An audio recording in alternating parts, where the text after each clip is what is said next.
सभी को नमस्कार। हिंदी साहित्य में आदिकालीन जो साहित्य है उसमें हमने पढ़ा रासो साहित्य, उसके बाद में पढ़ा रास साहित्य यानी कि जैन साहित्य, उसके बाद में हमने पढ़ा सिद्ध साहित्य यानी कि बौद्ध धर्म से जो विकृत रूप है वज्रयान शाखा का वो पढ़ा, और आज हम पढ़ने जा रहे हैं नाथ साहित्य। इसी का आदिकालीन जो साहित्य है उसी का चौथा पार्ट है नाथ साहित्य। नाथ साहित्य का जो विकास हुआ है वो 10वीं शताब्दी से 13वीं शताब्दी तक नाथों का प्रभाव रहा है, और वैसे इनका चरमोत्कर्ष काल है वो आचार्य डॉक्टर रामकुमार वर्मा के अनुसार 12वीं से 14वीं शताब्दी माना जाता है। नाथ जो शब्द है उसका अर्थ होता है मुक्तिदान देने वाला। नाथ शब्द है उसका अर्थ है मुक्तिदान देने वाला। ये नाथ साहित्य है क्या? भगवान शिव के उपासक नाथों द्वारा जो साहित्य रचा गया वही नाथ साहित्य है। यानी भगवान शिव है वो आदिनाथ है, उन्हीं के उपासक नाथ है, जो उनकी सेवा करने वाले, उनके द्वारा जो साहित्य रचा गया है वो साहित्य क्या है? नाथ साहित्य है। राहुल सांकृत्यायन ने नाथों को सिद्धों की परंपरा का विकसित रूप ही माना है। देखिए, जो सिद्ध आए हैं उन्हीं से कहते हैं कि नाथ जो है उनका विकास हुआ है। सिद्ध साहित्य का विकास नाथों से, और सिद्ध साहित्य वो कहाँ से है? बौद्ध धर्म के वज्रयान शाखा से, यानी बौद्ध धर्म से है, उनसे विकृत होकर सिद्ध बने, और सिद्धों से ही क्या है? नाथों का विकास माना जाता है। ये कहने वाले हैं राहुल सांकृत्यायन। आचार्य हजारी प्रसाद द्विवेदी जी कहते हैं कि नाथ पंथ, नाथ संप्रदाय या सिद्ध मत या सिद्ध मार्ग या योग मार्ग या योग संप्रदाय या अवधूत मत या अवधूत संप्रदाय, ये क्या है? नाथ संप्रदाय है। यानी जो नाथ संप्रदाय है उन्हीं का नाम है। आपसे पूछा जाए कि योग मार्ग, योग संप्रदाय किसे कहा जाता है, तो वो है नाथ साहित्य या नाथ साहित्य। नाथ जो है पंथ है या नाथ संप्रदाय, उसी के ये नाम है। ये बहुत बार प्रश्न पूछा है, अवधूत संप्रदाय किसे कहा जाता है? तो नाथ संप्रदाय उसी को अवधूत संप्रदाय कहा जाता है। ये अवधूत संप्रदाय किसने कहा नाथों के संप्रदाय को? तो ये कहा आचार्य हजारी प्रसाद द्विवेदी जी। कहीं से भी प्रश्न आ सकता है, इसको कंठस्थ कर लेना। नाथ पंथ के प्रवर्तक है मत्स्येंद्र नाथ या गोरखनाथ। ये नाथ है, उसके प्रवर्तक कौन माने जाते हैं? तो मत्स्येंद्र नाथ या गोरखनाथ को माना जाता है। वैसे देखिए, मत्स्येंद्र नाथ ये पहले है, उनके ये शिष्य है गोरखनाथ। तो कई जगह ऑप्शन नहीं होता ना, मत्स्येंद्र नाथ तो गोरखनाथ करना पड़ेगा। गोरखनाथ का समय 13वीं शताब्दी माना है। वैसे इनका समय मानने वाले अलग अलग विद्वान हैं, आगे हम बात करेंगे, लेकिन 13वीं शताब्दी है, ये सर्वमान्य मत है। और ये जो मत है वो सर्वमान्य मत है। गोरखनाथ का समय 13वीं शताब्दी। वैसे सभी ने, कईयों ने 9वीं शताब्दी माना है, कईयों ने 12वीं माना है, कईयों ने 13वीं माना है। तो जो सर्वमान्य मत है वो है 13वीं शताब्दी। तो गोरखनाथ का समय जो माना जाता है वो 13वीं शताब्दी माना गया है। अब नाथों की संख्या कुल कितनी मानी गई है? वो है 9। सिद्धों की संख्या कितनी मानी गई थी? तो वो थे 84 सिद्ध, और नाथों की संख्या 9। अब 9 नाथ है कौन सी? देखिए, पहले है आदिनाथ यानी भगवान शिव, उसके बाद में नाम आता है मत्स्येंद्र नाथ जो गोरखनाथ के गुरु है, उसके बाद में नाम आता है गोरखनाथ। ये 3 तो आपको याद रहेंगे, आदिनाथ, भगवान शिव, मत्स्येंद्र नाथ उसके बाद में।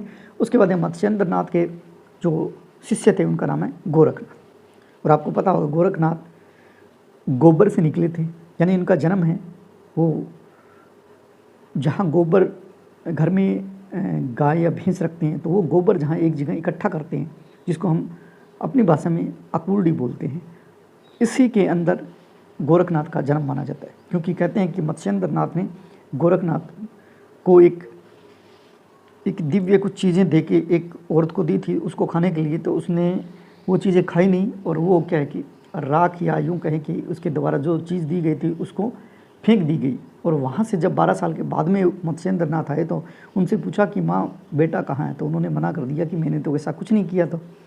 तो उन्होंने कहते कि मैंने जो आपको राख दी थी या यूँ कहें कि बबूत दिया था वो कहाँ आपने रखा? तो उन्होंने बताया कि मैंने तो वहाँ छोड़ा था और हमने तो फेंक दिया था। तो फिर वहाँ से उनको निकाला गया। तो कहते हैं 12 साल के बाद में, यानी जन्म हुआ था उस समय उनकी, या जैसे भी वो पहुँचे थे तो उस समय गोरखनाथ हैं वो 12 साल के निकले थे, मान्यता है ऐसी। उसके बाद में चरपटनाथ, गाहिणीनाथ ज्वालेंद्र नाथ और चौरंगी नाथ, भरतरी नाथ और गोपीचंद नाथ। तो 9 नाथ है, उसमें से आपको 9 के 9 याद रखने हैं। आदिनाथ भगवान शिव, मत्स्येंद्र नाथ और गोरखनाथ, ये तो आपको याद रहेंगे। उसके बाद में देखिए 6 वाले 2 है, चरपटनाथ, उसके बाद गाहिणी नाथ, ज्वालेंद्र नाथ, चरपटनाथ, गाहिणी नाथ, ज्वालेंद्र नाथ। उसके बाद 6 से इधर था, दोबारा 6 से ये है, चौरंगी नाथ, भरत हरिनाथ और गोपीचंद नाथ। नाथ संप्रदाय की प्रमुख विशेषता क्या है? नारी निंदा का सर्वाधिक उल्लेख और ब्रह्मचार्य का समर्थन करते हैं। ये नाथ साहित्य में भोग विलास की भर्त्सना है। ये भोग विलास करना नहीं चाहते, या इनके जो साहित्य में विशेषता नहीं है, ये भोग विलास से बहुत दूर रहते हैं और नारी की निंदा करते हैं और ग्रह त्याग कर रहते हैं। गुरु को महत्व देते हैं, ज्ञान निष्ठा को पर्याप्त महत्व दिया है नाथ साहित्य में। और नाथ साहित्य में मनोविकार है, उसकी निंदा की गई है। और आदिकाल में लगभग सभी कवियों ने और लेखकों ने स्त्री और श्रृंगार, वेशभूषा, प्रकृति पर कलम चलाई है, लेकिन नाथ संप्रदाय में ऐसा कहीं नहीं लिखा था। यानी नाथ संप्रदाय है वो इनसे बहुत दूर है, स्त्री श्रृंगार से, वेशभूषा से और प्रकृति की कलम से बहुत दूर है। ये एक ऐसा साहित्य है, नाथ साहित्य, जिसमें इन चीज़ों का कहीं नाम नहीं है। इसलिए नाथ साहित्य है वो शुष्क और नीरस बन गया। नाथ साहित्य में हठ योग का उपदेश प्राप्त होता है। अब देखिए हठ योग है, ये नाथ संप्रदाय की देन है, हठ योग। नाथ साहित्य में सामाजिक, धार्मिक और पाखंडों और आडंबरों का विरोध मिलता है। नाथों में शिव शक्ति की साधना, उपासना पर बल दिया गया। देखिए शिव शक्ति पर उपासना पर बल नाथों में भी है और सिद्ध साहित्य में भी है। वैसे सिद्ध से ही नाथ बने हैं। नाथ सिद्धों की तांत्रिक साधना का विरोध करते हुए योग साधना पर बल देते हैं। देखिए क्योंकि उनमें एक तांत्रिक साधना थी सिद्धों में, लेकिन ये इसका तो विरोध करते हैं तांत्रिक साधना का, लेकिन योग साधना है उस पर बल देते हैं। तो इसमें थोड़ा सा अलग हुआ है, वो है तांत्रिक साधना। सिद्ध साहित्य है वो तांत्रिक साधना पर अधिक बल देते हैं, बल्कि ये नाथ साहित्य है वो योग साधना पर बल देते हैं। नाथ साहित्य जो नाथ है वो विवाह प्रथा और गृहस्थ जीवन में अनास्था रखते हैं। देखिए वो भी विवाह और गृहस्थ जीवन में अनास्था थी उनकी भी, लेकिन विवाह प्रथा में यानी विवाह में उनकी अनास्था थी। वैसे वो ज्ञान मार्ग के लिए, ज्ञान साधना के लिए स्त्री का होना जरूरी मानते थे और स्त्री में उसमें सहवास जो क्रिया है उसमें वो बड़े उत्तम माने जाते थे। लेकिन इसमें ऐसा नहीं है। नाथ है वो विवाह प्रथा और गृहस्थ जीवन में अनास्था रखते हैं। इस साहित्य का प्रधान रस है शांत रस।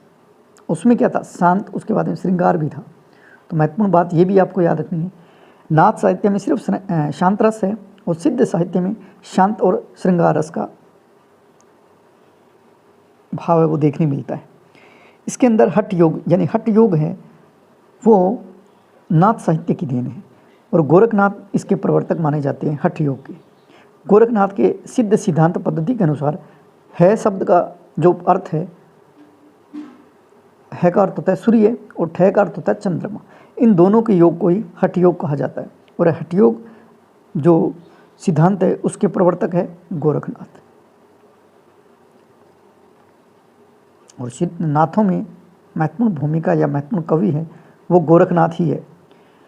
अब गोरखनाथ जी के बारे में थोड़ा पढ़ लेते हैं। गोरखनाथ आचार्य रामकुमार वर्मा के अनुसार नाथ पंथ का चरमोत्कर्ष काल माना जाता है 12वीं से 14वीं शताब्दी के अंत तक। यानी रामकुमार वर्मा कहते हैं नाथ संप्रदाय उस पंथ का चरमोत्कर्ष काल था, वो 12वीं से 14वीं शताब्दी में रहा। वैसे नाथ संप्रदाय उसको अवधूत संप्रदाय भी कहा जाता है और अवधूत संप्रदाय कहने वाले हैं आचार्य हजारी प्रसाद द्विवेदी जी। और मैंने कहा था कि गोरखनाथ है या नाथ संप्रदाय है, उनका जो महत्वपूर्ण कवि है गोरखनाथ, उनकी समय सीमा अलग अलग विद्वानों ने अलग अलग मानी है। वैसे उनका सर्वमान्य मत 13वीं शताब्दी था। देखिए राहुल सांकृत्यायन के अनुसार गोरखनाथ का समय है 845 ईस्वी। आचार्य हजारी प्रसाद द्विवेदी के अनुसार गोरखनाथ की समय सीमा है 9वीं शताब्दी। डॉक्टर पीताम्बर दत्त बर्थवाल जी के अनुसार गोरखनाथ की समय सीमा है 11वीं शताब्दी। और नवीन खोजों या रामकुमार वर्मा, आचार्य रामचंद्र शुक्ल के अनुसार गोरखनाथ की समय सीमा है 13वीं शताब्दी, जो कि सर्वमान्य मत है। हमें याद रखना है 13वीं शताब्दी मानने वाले हैं राम कुमार वर्मा, आचार्य रामचंद्र शुक्ल, और 13वीं शताब्दी ही सर्वमान्य मत है। हठ योग के प्रवर्तक है गोरखनाथ। हमने पढ़ा हठ योग का अर्थ बलपूर्वक ईश्वर से मिलन, यानी बलपूर्वक हट करके, यानी बलपूर्वक ईश्वर से मिलन है, वो है हठ योग का अर्थ। है से हमने पढ़ा था सूर्य और ठे का पढ़ा था चंद्र। तो आपको ये भी याद रखना है हठ योग शब्द है, उसमें हठ योग का अर्थ होता है बलपूर्वक ईश्वर से मिलना।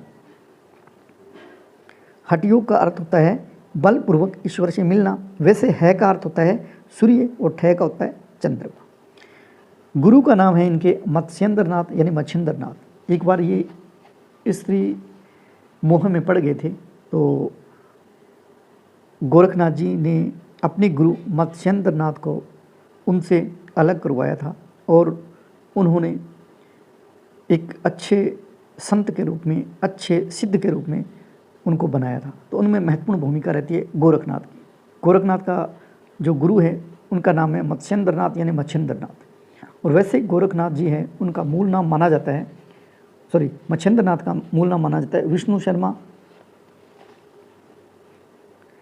गोरखनाथ के जन्म के बारे में अनेक मत हैं। तो कोई तो कहते हैं ये पंजाब के हैं, कोई कहते हैं नेपाल के, और मैंने आपको बताया था कि मत्स्येंद्रनाथ एक आशीर्वाद के रूप में कुछ दे के गए थे महिला को, तो उन्होंने वो खाया नहीं था बबूत को, और बबूत को एक जगह फेंक दिया था जहाँ कूड़ा करकट डालते हैं, और वहीं से उनका जन्म माना जाता है। लेकिन कुछ मानते हैं पंजाब में हुआ था, कुछ मानते हैं कि नेपाल में हुआ था, और डॉक्टर बच्चन सिंह के अनुसार उनका जन्म स्थान है वो है कांगड़ा। गोरखनाथ की कुल जो रचनाएं हैं वो 40 है। ये प्रश्न भी बहुत बार पूछा गया है कि गोरखनाथ जी की कुल रचनाएं कितनी हैं, वो है 40। डॉक्टर पीताम्बर दत्त बड़थवाल जी के अनुसार इनके द्वारा रचित ग्रंथों की संख्या 14 मानी गई है, जिसमें शब्दी सबसे प्रमाणिक रचना है। उसके बाद में पद है। देखिए गोरखनाथ की रचनाएं हैं जिनमें शब्दी, पद, प्राण सांकली, शिष्या दर्शन, नरवे बोध, गोरख सार, काफिर बोध, अष्टाचक्र, दयाबोध, आत्मबोध, ज्ञान तिलक, योग चिंतामणि। योग चिंतामणि किसकी रचना है? गोरखनाथ की। गोरखनाथ की रचनाओं का संकलन गोरखवाणी 1942 में किया डॉक्टर पीताम्बर दत्त बड़थवाल ने की। पीताम्बर दत्त बड़थवाल जी हैं, इनके द्वारा गोरखनाथ की रचनाओं का संकलन गोरखवाणी नाम से किया 1942 में।